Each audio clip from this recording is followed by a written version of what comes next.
With your post schedule, it's now time to manage your content calendar.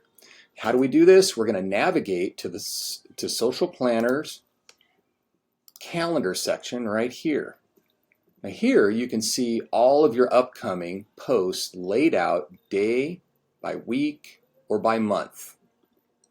Now if you need to make changes, click on any of the posts, click the Edit tab, and you can edit the contents, or you can edit the time that it goes out, the scheduling date,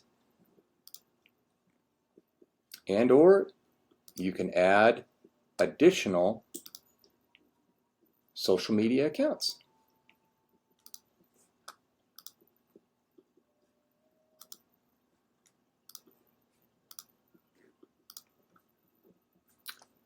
This visual overview, it really helps you to ensure that your social media strategy is consistent and it's aligned with your marketing goals. See you in the next video.